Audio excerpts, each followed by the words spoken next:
ये है ल्यूसेंट की जीके एंड जीएस की सीरीज। इसमें देखेंगे हम 10 पॉइंट्स जो इम्पोर्टेंट है।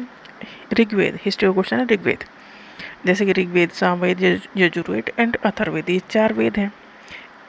पहले 3 वेद को ट्रायोस अलग ग्रुप है उनका, अथर्ववेद अलग ग्रुप है, ऋग्वेद, सामवेद, यजुर्वेद उनका अलग ग्रुप है। तो ऋग्वेद सबसे पुराना है, इसमें 10 मंडल हैं, मतलब 10 चैप्टर हैं, इस तरह सोचो। जो 10th मंडल है इसमें है अबाउट द पुरुषुक्ता। पुरुषुक्ता में एक्सप्लेन किए गए 4 वर्ण। तो ये पूछा जाता है कि 4 वर्ण ब्राह्मण, क्षत्रिय, वैश्य एंड शूद्र, इनका कहाँ पर डिस्क्रिप्शन मिलता है।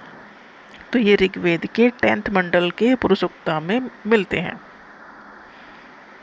ऋग्वेद के 10 मंडल में एक्सप्लेन किए गए हैं 4 वर्ण, ब्राह्मण, क्षत्रिय, वैश्य एंड शूद्र।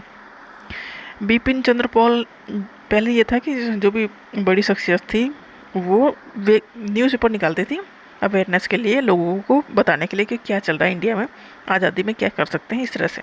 तो सबका अपना अलग न्यूज़पेपर था, मतलब कुछ फेमस पर्सनालिटी का अपना न्यूज़पेपर था।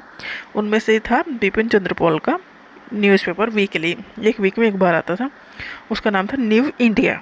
ये पूछा था कि ये न्यूज़पेपर किसने लॉन्च किया, तो ये बिपिन चंद्र पॉल थे। किस लैंग्वेज में ये न्यूज़पेपर था, इंग्लिश लैंग्वेज में था, और ये वीकली था, मतलब सप्ताह में एक बार आएगा। तो न्यू इंडिया जो न्यूज़पेपर है वो इंग्लिश में सप्ताह में एक बार आएगा, और उसके फाउंडर थे Bipin Chandra Pal. Atlantic ocean second largest ocean है वर्ल्ड में। पहला जो सबसे बड़ा ओशन है वो है पैसिफिक ओशन, सेकंड है अटलांटिक ओशन।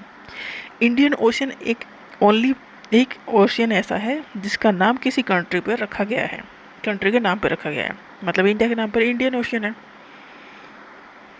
और आर्टिकल जो 30 है इंडियन कॉन्स्टिट्यूशन का, वो है about the right of minorities to establish and administer educational institute. मतलब आप जो माइनॉरिटीज़ हैं, जैसे कि जैन अपना इंस्टीट्यूट चलाते हैं, तो ऐसे ही जो माइनॉरिटीज़ हैं वो अपना इंस्टीट्यूट चला सकते हैं। आर्टिकल 30 में इसके बारे में दिया गया है, और उसमें उन्हें प्रायोरिटी वो अपने आप को देंगे, अपनी कम्युनिटी को देंगे।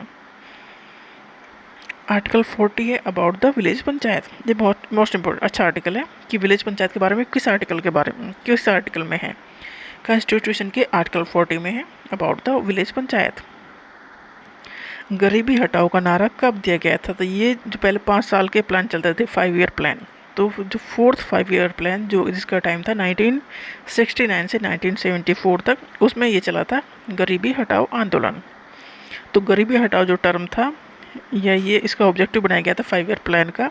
5 ईयर प्लान 1969 से 1974 था, 74 तक था, ये 4th नंबर का 5 ईयर प्लान था। तो इसमें जो नारा दिया गया था या जो इस प्लान का ऑब्जेक्टिव बनाया गया था वो था गरीबी हटाओ। इंसेक्टिसाइड्स जो मतलब जो इंसेक्ट्स को ख़त्म कर दें, वो उनका एग्जाम्पल है DDT, Gammexane, aluminium phosphate. Mitosis और मियोसिस, ये जनरल साइंस क्वेश्चन है, बायोलॉजी क्वेश्चन है। तो माइटोसिस किन सेल में होता है, तो इस मतलब माइटोसिस और मियोसिस सेल डिवीजन के प्रोसेस हैं। तो ये होता है सोमेटिक सेल्स में, जो कि हेल्प करती हैं ग्रोथ में, रिपेयर में, डेवलपमेंट में। और मियोसिस होता है रिप्रोडक्टिव सेल में।